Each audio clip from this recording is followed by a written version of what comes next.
গাছ লাগান পরিবেশ বাঁচান এই স্লোগানকে সামনে রেখে আমি শেরপুর জেলা শহরে বৃক্ষ মেলা থেকে সরাসরি সংযুক্ত হয়েছি, যেটি বৃক্ষ অভিযান এবং কি বৃক্ষ মেলা।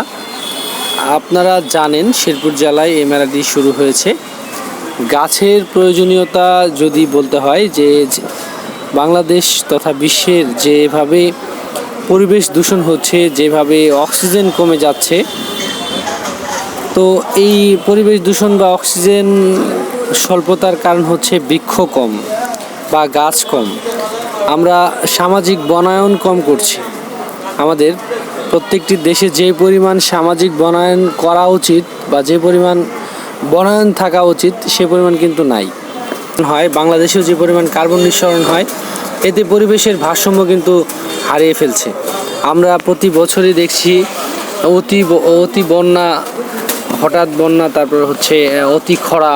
তো এইগুলা কিন্তু বৃক্ষরোপণ না করার ফলে, গাছ কমে যাওয়ার ফলে বা পরিবেশের উপর যে পরিমাণ প্লাস্টিকের যে অত্যাচার বা কার্বন নিঃসরণ যেভাবে হচ্ছে, এগুলা কিন্তু একমাত্র গাছই পারে আপনাদেরকে রক্ষা করতে।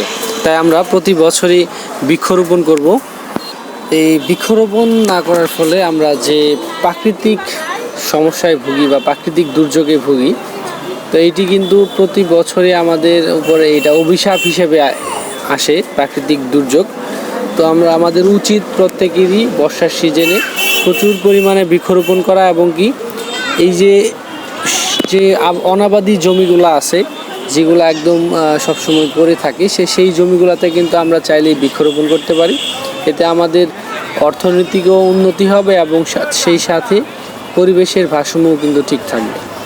আমার উদাত্ত আহ্বান জানাচ্ছি, গাছ লাগান, পরিবেশ বাঁচান, দেশ বাঁচান।